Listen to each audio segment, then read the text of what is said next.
be careful about who you bring in, and if you just target the right tenants, you'll be fine. Hello and welcome to Pillars of Wealth Creation, where we talk about creating financial success with a special focus on business and real estate. I'm your host, Todd Dexheimer. Now, let's get to it. Hello and welcome back to Pillars of Wealth Creation. I'm your host, Todd Dexheimer. With me, excited to have Ryan Chaw. Ryan, how are you doing today? I'm doing great, Todd. Excited to be on the podcast. Thank you for the invite. Yeah, absolutely. Appreciate you coming on. And you are, or you were a pharmacist turned real estate investor. You've recently retired from pharmacy. And so we're going to dive into that and your why on replacing what, you know, at least I feel like would be a good job, right? So, Yeah. but you've invested in 15 properties, single families, duplexes, triplexes. You're working on a flip right now. And you did that all during your full-time job and Yeah. were able to replace your salary. So with that said, Ryan, give our listeners a bit more about your background. Yeah, actually, so I'm a pharmacist, or I was a pharmacist. I eventually retired. I'm 31 right now, so I retired recently. I got started though back in 2016 because I was inspired by my grandpa, who Hmm. had a few properties in the San Francisco Bay Area. He bought back in the 50s. We all know that those houses appreciated like crazy. The rents went up. He was able to retire early and help also uh, fund part of my college tuition and that of my brothers. So he basically built this generational wealth for our family. And of course, I was like inspired to get into it and carve a path for my future children as well and build another legacy of my own. So I got started in 2016. I worked a lot of overtime, 14 to 16-hour shifts to save up enough money to put into real estate because it was all my own money when I got started. And I bought one property a year. After about 5 years, I became a millionaire and I was making multiple six figures in rental income because what I would do is I would rent out by the bedroom. So I'd charge like Hmm. $600, $700 per bedroom. That means every house that I have with 5 or 6 students makes like 3,100 to 3,700. Our largest one makes about 6,500. And so, yeah, I just kind of took off from there. I bought some in California, some one in Alabama, nine in Cleveland, Ohio. And so, I have a pretty diverse portfolio right now, and my goal is to eventually hit 100 properties. So these are, I'm assuming, student housing by campus. Exactly, yeah. So back when Single I was in families, college, you have single family duplexes, that type of stuff. exactly, I would say 70% of them single family, the other Okay. 30% is duplexes or a triplex. So And yeah. when you're renting them out by the bedroom, you're not. So are you furnishing then? If you rent out a bedroom, do you have to like furnish kind of the common areas or how do you do that? Yeah, usually I do furnishing. Every once in a while, I'll encounter a group that already has their own furnishing, so they'll just bring over their furniture. But generally, yes. Yeah. What kind of, so student housing, what kind of issues do you have with student housing? Do you have any just non-student housing or is it So all I'm student a housing? little bit of a hybrid Okay. model. I will take students. I will also take professionals. So a lot of the people I bring in are also residents or they're doing their fellowships at a local hospital. And residents and fellows usually stay for like 2 or 3 years a lot of times. So they're a great tenant base as well. And I find that college students are really great too if you're looking at people who are more taking more serious degrees like let's say medicine, dentistry, pharmacy, law degrees, engineering, that type of deal. So a lot of my students are actually grad students, just because most college housing does not provide housing for grad students. They mainly focus on providing housing for undergrads. So there's usually this huge grad student population that just doesn't have any housing. and are forced to either stay in nearby apartments or nearby houses. Um, what's the biggest kind of pitfall that you've encountered with student housing? I know a lot of people, and quite frankly, so I own quite a few properties in on or near campus, and absolutely love them. But I hear a lot of times from people like these horror stories with the tenants and stuff like that. What's kind of been your biggest challenge? Yeah, that's a great question. So I think one of the things that people worry about is that you'll have like party tenants, Yeah, fraternities, that type of yeah, deal. And that's not the case if you find the right people. And so, like I said, really focusing on that grad student population, where at least a few of them are focused on getting like a medical degree. They really want to use the house to study. They want quiet time, quiet studying environments, essentially. And so, if you have even just like one or two of those types of people at the house, they kind of police the other tenants as well. yeah. Because if another tenant's like, "Oh, I want a house party," the doctor, and he's like, "No, I got finals, No, right? I got yeah, midterms and no, finals. Sorry guys, we can't do that." So I find that if you bring in the right people, and just kind of talk to them, a lot of times I even ask them what they're studying for, what's their major, and I'll try to place people accordingly. But yeah, like I said, if you just get the right tenants, that hasn't isn't as much of as an issue. But when I started off, I did have a guy who was a partier. He smoked marijuana back when it was not legal in California, unfortunately. So I just kind of learned my lesson from that. I was very desperate to find people to just stay at the house. And he was actually part of my fraternity. And I knew he yeah, was a loud kind of guy, liked to party and things like that. But I was like, well, I don't have anybody else. But, yeah. that was a big mistake Stuck for with this me. guy. So always, be careful about who you bring in, and if you just target the right tenants, you'll be fine. Yeah. What do you make the parents co-sign? One of the things that I've done that's been Yeah. successful is a lot of times, now if they're graduate students, a little bit different, but if they're undergrads, I typically make the parents co-sign. Yeah, definitely. Whenever I can, I'll have the parents co-sign on the lease. That kind of is like an extra layer of protection.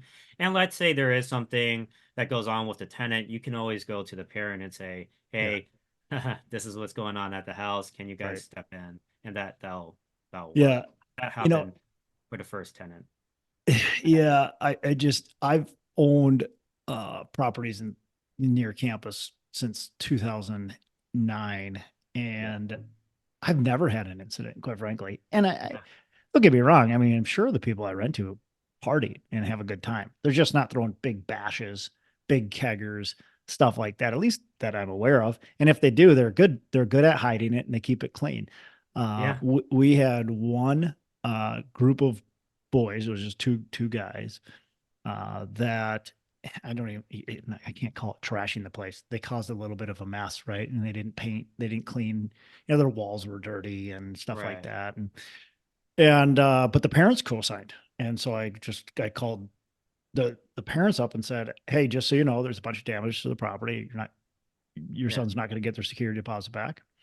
And the dad That's showed it. up the next day, and they fixed everything, Oh, and really? it was in No mint way. condition. I mean, That's better amazing. than when the Yeah. kids moved in, Yeah. right? Yeah. So having that parent cosigner, if anybody's listening, you're like, "Hey, I want to do these college rentals," just having a parent cosigner when it's appropriate is it can be a huge advantage to your part, at least in my opinion. Oh yeah, yeah. I've definitely had like parents like visit the house and they're like Yeah, vacuuming and cleaning up everything. I'm like, I didn't even have to hire a cleaner. right, Nice. right. Right. And then I want to say to the parent, like, you got to stop. Like, what are you doing? Make your kids do that. That's what I like. This guy's Yeah.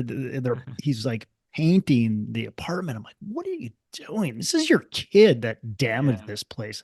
Right. Be like, dude, get your butt over to that house and clean it. Like, you have to paint that house, otherwise you owe me a bunch of money. Yeah. Like, come on, man. Yep. But Yep. Exactly. Yeah. There's a it, lot of safety behind that for sure. so you are when you were saying you're renting by the room, you're renting to, you know, Jim over here, and then you got Andy over here, and they don't know each other necessarily. You're just kind of trying to pair them up. Is that what you're doing, or are you renting to Yeah, groups that? sometimes. So sometimes Okay, I'll get like a group of guys or a group of girls or maybe even co-ed friends, and they're yeah, like, we don't want to stay in the dormitories because you have to stay in a room with somebody else and have roommates, and it's very loud, it's very crowded. But we want to stay with our group of 5 or 6 friends. But apartments, they don't have units that have like 5 or 6 bedrooms, right? So we kind of fill in that niche where we have a group of friends. Maybe they're all like on the swim team together. In fact, one thing you could do is talk to the school coaches and say, hey, we got these houses available. If your swim team is looking for housing next year, we have this. And so I have like a swim team at one of my houses. I've had like a mm, tennis team, just as an example. And yeah, so a lot of times you do have people who have friends, and then like junior or senior year, they all want to move off campus and live at a house together, right. study together. They all have the same classes, so it just kind of makes sense for them. They share notes and things, so that's great. Sometimes though, I do have individuals who apply individually, so I will try my best to basically match people up based off of their major, their interests, that type of deal.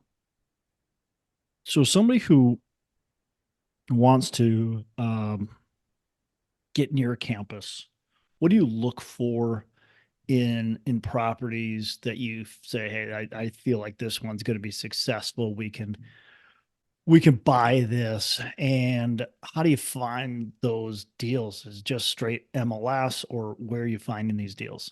Yeah, that's a great question. So there's definitely a system and a process to this. I usually start off with looking at where the top colleges are. If I'm looking at the state of California, for instance, I'll look at where are the top colleges in California, what kind of grad programs do they have, and I'll try to invest in those schools because that's where the top students will go, like students with 3.0 GPA, well-rounded, really focused on getting that professional degree potentially. And so that just tends to be a better quality tenant. Somebody's getting straight A's and really focused on their studies. They're not going to want to throw a wild house party and smoke and everything like that, for instance.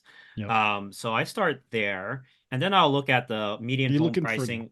growth too on the college, or do you care about that? Yes and no. Yeah, like I like to see colleges that add on more programs throughout the years. I like to see that for sure. The first college I invested in, though, they started off in 1849 or something like that. So they've been around for a long time. So I know that they're going to be around for another couple hundred years or forever, right? There's no stopping, for sure. It's a private college as well. I do actually do like private colleges. Yeah. They tend to charge a little bit more, and so if you're able to afford a tuition, you're able to afford the rent, generally Yep. speaking. It's Yep. it's just a different type of tenant a lot of times. So I look for that. Then I look for the medium home pricing around the area. Obviously, investing there like Stanford, you have multi-million dollar houses, it's going to be very hard to make the cash flow, potentially. It all depends on interest rates and everything. Mm-hmm. Um, but so I'll look for lower median home pricing, usually around 200,000, low 300,000 if possible, because that will ensure that you have good cash flow, like 1,500 to 2,500 or more a month in cash flow. And then I will look specifically for houses that are pretty large in square footage. So I want to try to get 5 or 6 bedrooms at each house. In fact, 6 bedrooms is a really good sweet spot because if you have 2 bathrooms, that's enough bathrooms for 6 people. After you go to 7 or 8, it starts getting to you might have to add bathrooms to the house, etc. But 6 people, everyone feels pretty comfortable with that number. Plus, you're making about $3,600 in cash flow if you charge $600 per room and it's 6 bedrooms. So that's kind of what I generally look for.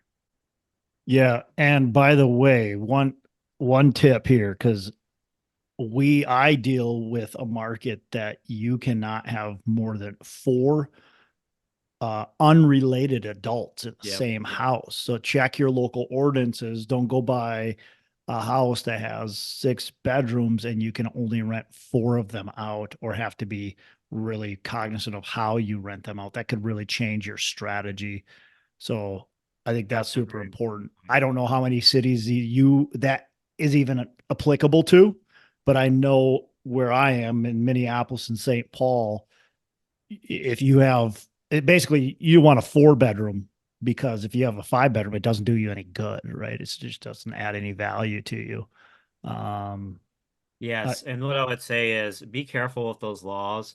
Talk to a local real estate attorney. yeah, They'll be able to tell you, like, okay, well, we might be able to do a change of use permit where you change of use of the house to a rooming house or boarding house. Maybe we can have more tenants that way. mm, Or yeah, maybe you do like a zoning variance, but obviously that could be a more complicated process. It really yep, just depends on the city. And a lot of cities do realize that the school is not able to provide enough on-campus housing for students. right, So they know that students have to naturally stay off campus, but they also want to thread a certain line where the neighbors are not super pissed off about yep, like a frat house developing or something like that. yep, But yeah, generally speaking, like I've never really had problems with neighbors complaining about our college kids. That yeah, yeah. yeah. And Same plus you same do have here. families of 6 people at a house. Same here. We've never really had problems either. We actually have in St. Paul, there's a zone near some of the private colleges. There's several private colleges really close by to each Yeah. other, and so there's this zone where you actually can't have a single family as a rental unless it's already a rental, right? Mhm. But if there's I can't remember exactly the law, but if there's a rental house or duplex, I think it's triplex or under, Mhm. within so many feet, you Mhm. can't get a rental license on that house, Interesting. duplex or triplex. So basically, they're not allowing like every house in that area to be a rental. Oh, They I still see. want it to be a neighborhood. Yeah. And so you have to be aware of that. I ended up buying a single family house out of foreclosure, and I got lucky because it actually was allowed to be a rental, Yeah. but it was in that zone, and so I had to learn about the law Oh, yeah. more. But It's uh, like low density, high density housing, right? yep, yep, But attorney's like the best person to talk to, and they'll be able to say like that's their job is to know that type of stuff. yeah. A real estate specific attorney. Yeah.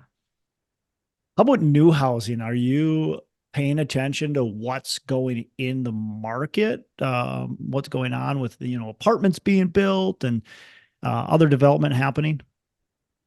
Yeah, to be honest, it doesn't matter so much to me about what's going on. I mean, obviously, the specific neighborhood, I want to make sure it's safe because students care first and Mm-hmm. foremost about safety, especially the Yeah, parents. If they're driving through the neighborhood, they see yeah, trash everywhere and homeless walking around, they're going to go like, is my child even safe there? Are they going to, get mugged or something, right? yeah, So we do provide security cameras. The ring system is one I would recommend. But we also invest in safe neighborhoods for sure. yeah, yeah. I Sorry, think I that's missed the really question. important.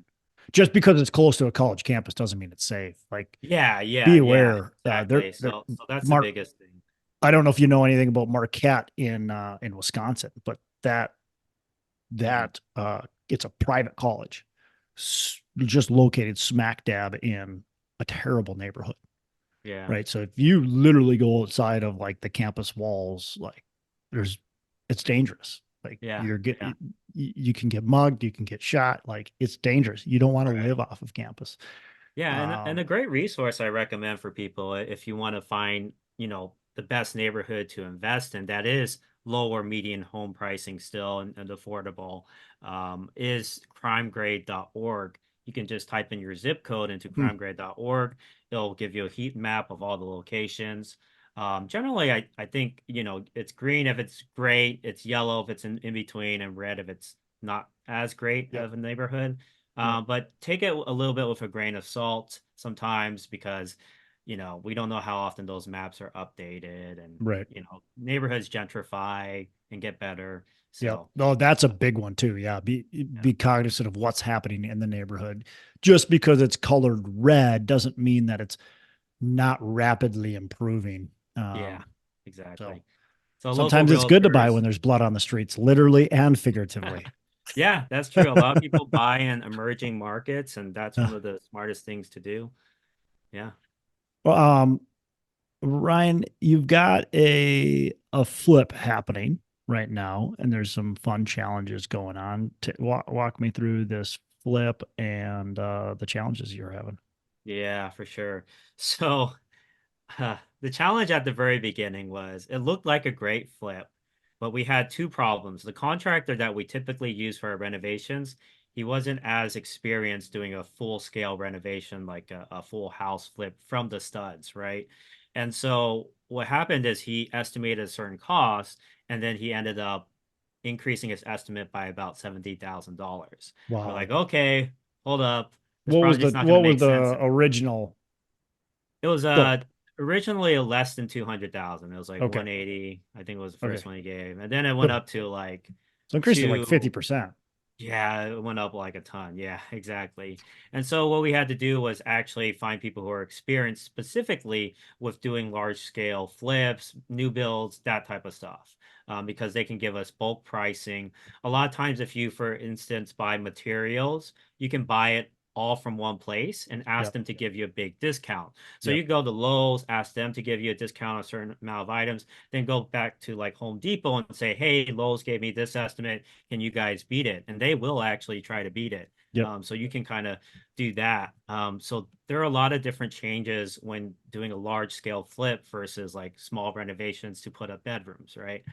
Another challenge was we think we haven't confirmed yet, but our realtor may have overestimated at the beginning how much we could sell it for. So it's really important to be very comp based driven. Really look at the houses around the area, what your house is going to look like at the end of it, how it compares to the others. That will determine what your after repair value will be. Um, and then just finding the right team. So we spent like literally like 1 to 2 months just vetting contractors, and that's all we are doing. Just trying to find contractors, talking to their references, seeing pictures and videos of their work, talking through our design with them, see what their thoughts were. And it just kind of gave you a lot of it gave us a lot of insights and where should we put the HVAC units and the duct work? How should we structure the master bathroom? All these types of things. And just having all those perspectives and vetting. And I always highly recommend vetting a minimum of three really good qualified general contractors whenever you're doing your first flip, for instance. So doing that whole process was definitely the biggest challenge for us. Yeah. Thanks for walking us through that. Is this a property that when it's all said and done, you could rent out in cash flow, or does it have to sell? We believe it could cash flow, Hmm. but most likely we're gonna be selling it Yeah. One relatively soon. Yeah. one of my favorite strategies when I was flipping a lot of houses was to buy a house and say, I could cash flow this if we can't sell. Our strategy is to sell it, right? But look, when we sell this, it's going to make us X amount of money. And if we can't sell it and we're stuck with it, it still cash flows, $300 a month or something like that. So we Yeah. always looked at that multiple exit strategy. And that was really my favorite way to flip houses. Now it didn't work all the time. And as the market got hotter and hotter and hotter, it worked less and Sure. less and less, of course. But Right. yeah, if you can, if you want to flip a house and you've got that multiple exit strategy, that's definitely a big risk adjustment that you can Oh yeah. capture there. So That's really smart. Yeah, definitely something you always want to look at because what's the alternative if the project goes to crap, right? Like you have to know what your other exit will be. Totally agree there. Very smart. as a you went to college to and you became a pharmacist. Um, why did you choose the active investing route versus going a more passive style and keeping the pharmacist makes pretty good money. How much does pharmacists make? When I 31 quit, year it old was around pharmacist. $90 an hour. Okay. So So good it was money. yeah, it's a good amount. I think like 200K a year. Yeah, There's like bonuses and overtime and all of that. So sure. yeah, PTO. Yeah. Yeah, that's a great question. So, I wanted to be able to get hands-on experience at the beginning because I feel like okay, eventually I'm going to step back. I know it's eventually going to be like completely passive. We have teams and people taking care of everything, but I wanted to be able to know how to train those teams and people if we hit an obstacle. Like, let's say we're getting vacancies, right? I want to be able to experience it myself first, so I know, like, okay, where do I turn? What are some solutions here? So that when I do train my teams and people, which we're doing right now, by the way, um, basically they'll be able to create that system and know how to do things on their own rather than me having to like not know exactly what's going on there, right? So I decided to just get my feet wet, get as much experience and develop as many skills as possible, so that when I do automate everything, I can make sure that the system runs very well. Got it. Yeah, and that makes a lot of sense. It's hard to implement a system if you don't know what can go wrong. So it's nice to have the bumps and bruises along the way.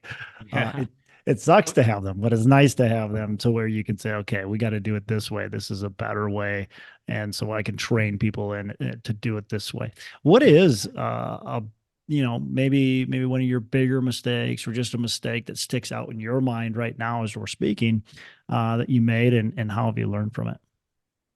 Yeah. So the first mistake I made was on my very first property.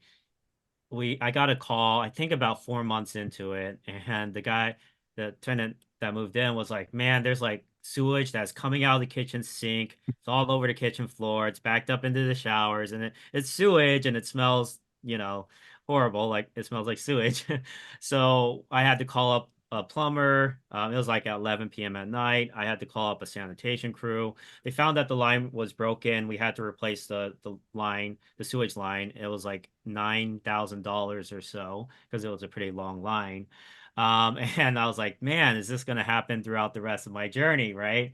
And so to prevent that in the future, I learned that during the inspection phase, you really want to dig into the property. Like always get a sewage lateral line inspection. That way Mhm. you can say, hey, seller, this is how much it costs to replace the line. Yeah. Actually get a actual quote in writing that you can send to the seller and show them like this is how much it costs.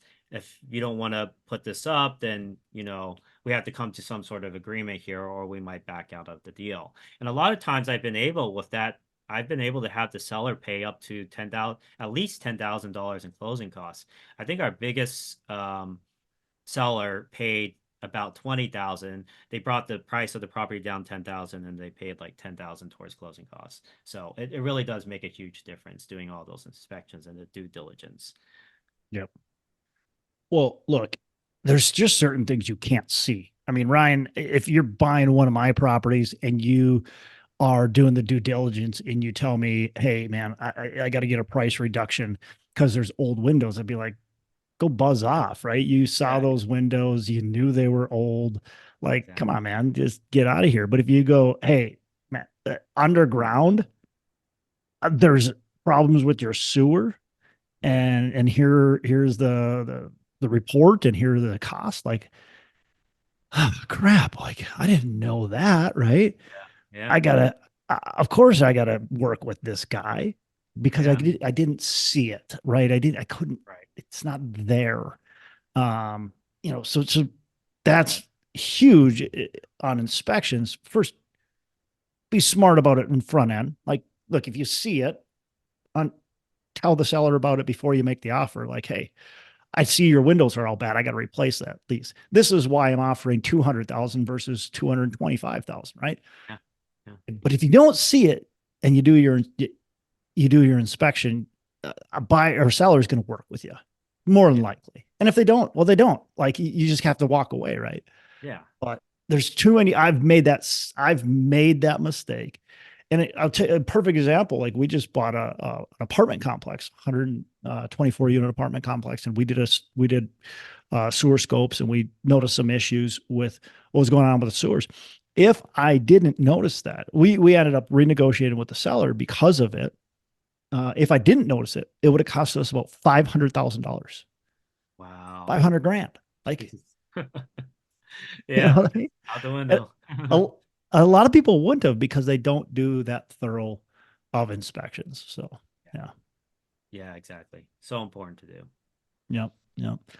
Um, what is what's your vision? You're moving forward. Where are you going? Where are you trying to reach? Yeah. So I love student housing. I actually started buying rentals, student housing rentals, pretty much a year after I graduated from pharmacy. I got my pharmacist degree. So, I love, and it was actually my first one was at my alma mater college at it's UOP in Stockton, California.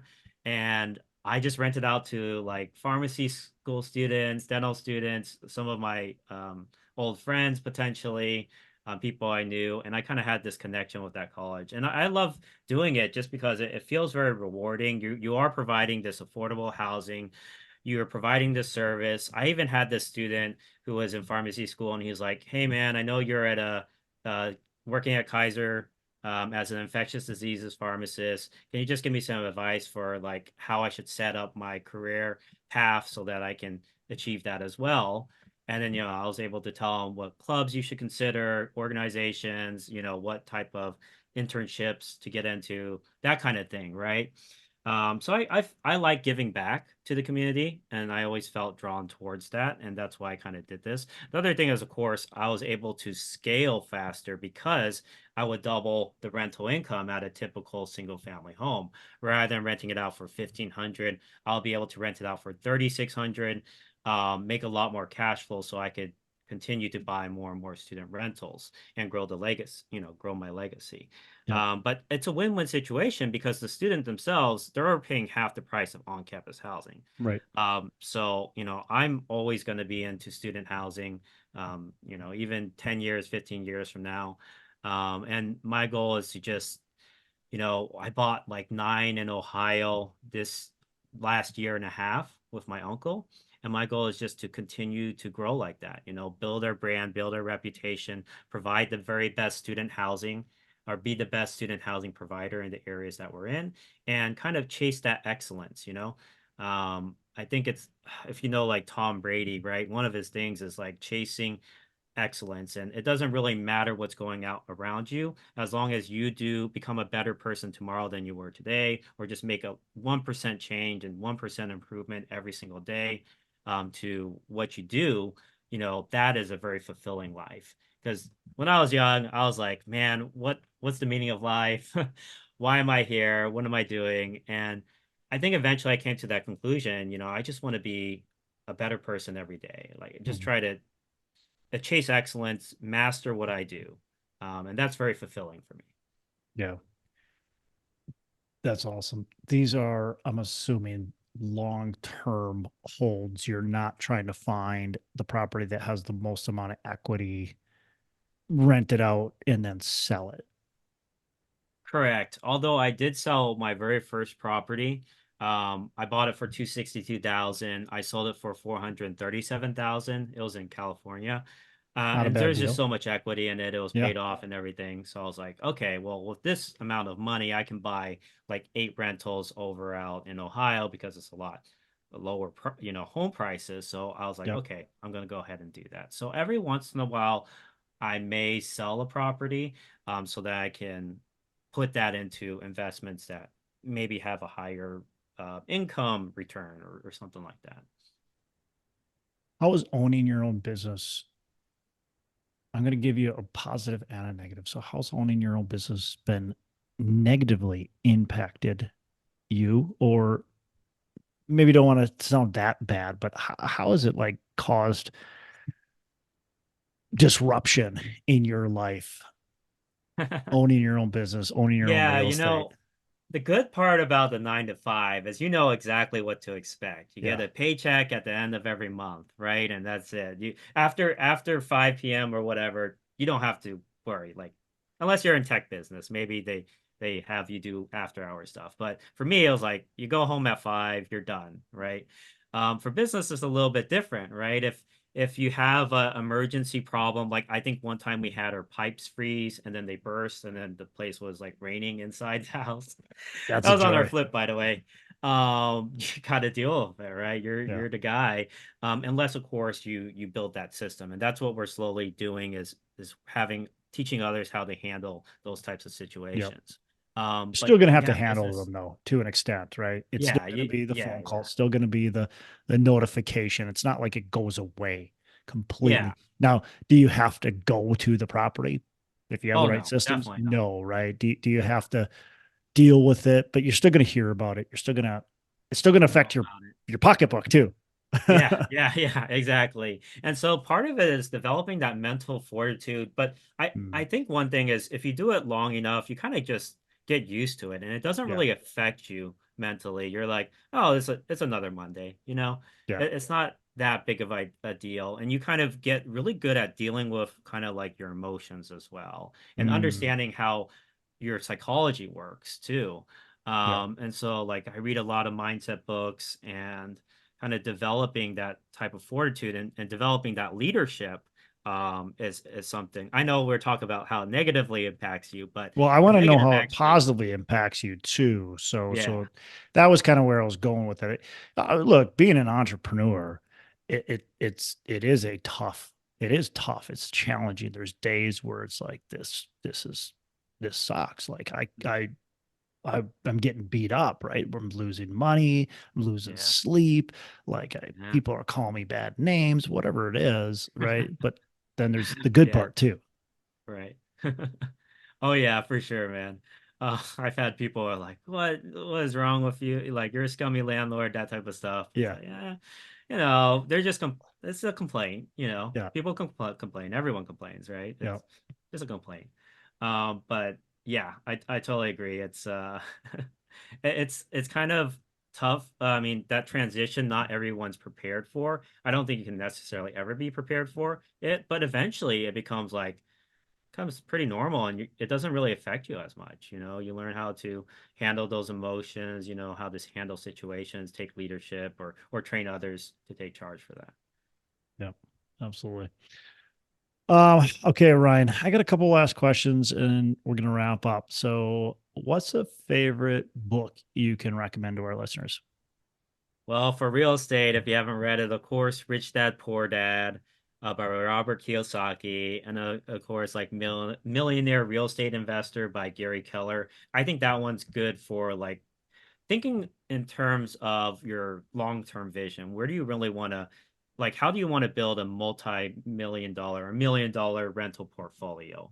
Because it really focuses on teams and systems. And those Hmm. are the core, like, foundational things every business needs, right? So getting into that type of thinking is like, how can I build a team? How can I build a system? Is really important. So that's why I would recommend those books. I would also recommend, I know we said one book, but I would also recommend Traction eventually. Maybe I don't know what your portfolio, your audience's portfolio is like necessarily, but after you get to like 3 or 4 rentals, you have to start really thinking in terms of systems and Yep. Traction's a great book for that. Yeah, love it. Love it. What's a way you like to give back? I'll take out a lot of time of my day just I mentor others as well through this process. So I'll spend a lot of time just like giving really good advice to, or well, what I would think is great advice, at Your least, best for advice like you can how, give. yeah, like advice for how I handled it at Yeah, yeah. least. And I spent a lot of time on that. I spent a lot of time like building my relationships with tenants as well. Mm, Because I've been in their shoes as well. I know if there's like a really long renovation, like they're tired of all the drilling and they're trying to study, I get it, right? So I like connecting with them as well. I think that's a great way to give back. You don't necessarily always have to give back monetarily. Sometimes even just giving back um emotion wise and just connection wise is really big. yeah. Yeah, I love that. All right. So last question before we wrap up. What are your three pillars of wealth creation? Yeah, so I define wealthy as not just I mean, everyone thinks of financial wealth, right?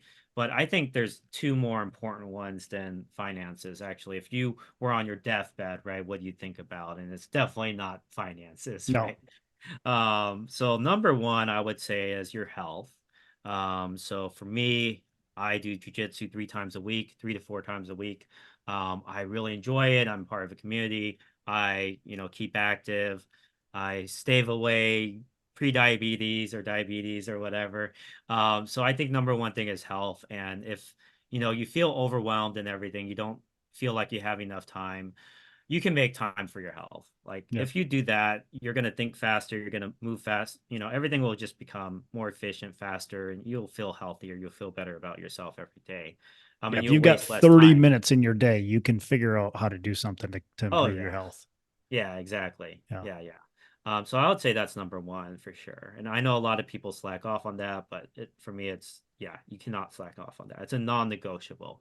Number two is relationships, of course. So relationships with your family, your spouse, your children, your loved ones, friends. Sometimes, when you're getting older, you have to be more intentional about setting aside time and meeting up with your friends, right? And Yep. and I think that's That's super, tough.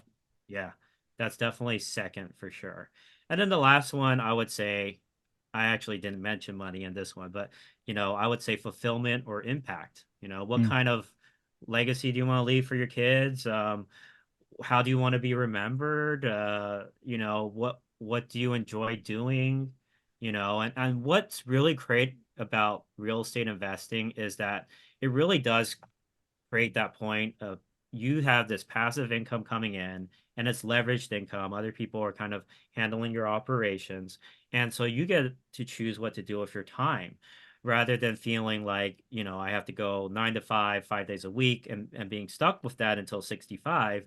Maybe you still like that job. You can do it 2 days a week or 4 day, 3 days a week or one day a week, right? And what's great about the real estate is it frees up your time so that you can pursue what you like doing and your passions, and you could travel and spend time with the people you want to spend time with.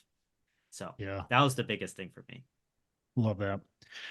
Ryan, if you were to go back in time to, 2015, 2016, I think you said you bought your first property in 2016. So if you're going to go back in time to when you're thinking about that first property and doing your research and all that kind of stuff, what would you do differently now? Like, how would you change, or maybe not even differently, what advice would you give to your younger self that was just starting? What would you say?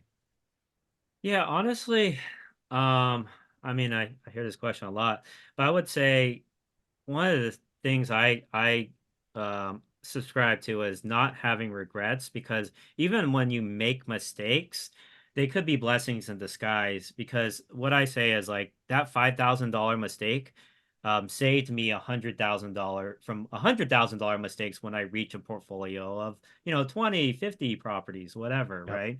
So it's good to, I mean, don't feel bad making mistakes. That's part of the process, and it actually teaches you more to make a mistake than to just have everything be smooth sailing all the time, right? As So long as you pay attention.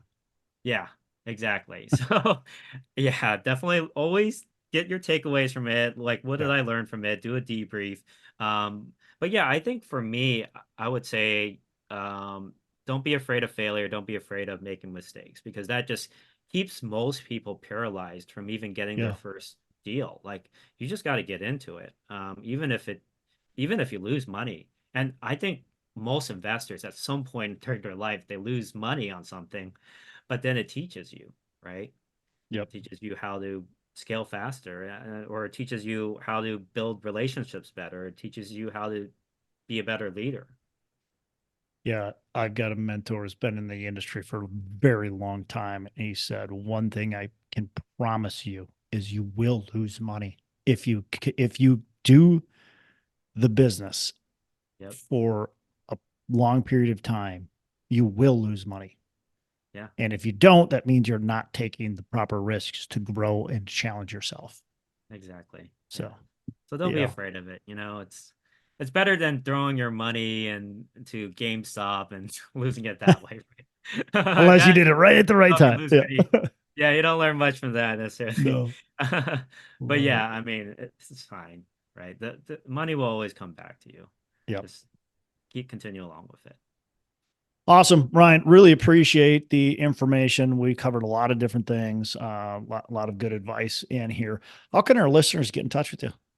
Yeah, so I do teach others how to do this specific type of investing, student and professional investing. I have a free PDF of how I do it, some of the strategies I use, some of the advice I would give, and things I learned, like mistakes I made and learned from. And that's at www.newbierealestateinvesting.com/guide. Again, that's www.newbierealestateinvesting.com/guide. And newbie is spelled NEWBIE. Love it. Ryan, man, again, appreciate it. It's been a lot of fun. And listeners, look, just go back and take notes. Hopefully you took notes, but go back and re-listen and really just grab one thing from what Ryan and I have talked about today and apply it to your business. One, maybe it's a mistake, maybe it's, whatever it is, and apply it to your business and make a difference today and continue to improve. Hey, thanks so much for listening. I appreciate you being a loyal listener. I would love to have you go on to our Facebook page and subscribe, give us a thumbs up, go on to iTunes or wherever you listen and give us a rating and review. Don't forget to subscribe. Your rating and review just helps us push this out to more and more people and continue to grow our audience and hopefully positively affect a ton of people out there that really need this and want this. So the other thing I've got for you is a free ebook on my website. So go on to venturedproperties.com, and download our free ebook on real estate and on syndication. And I've got some data points in there, some really good stuff for you. So I'd love to have you take a look at that. It's free. I'm not expecting anything from it. And also, look, if you want some help in multifamily, want some help learning, growing, getting your business off the ground, I would love to talk to you about what it would look like to work with me potentially and see if that's a good fit. So you can go to coachwithdex.com and check that out. And we can definitely have a call. Thanks a lot for listening. You make it a fantastic rest of the day. I'll catch you on the next episode.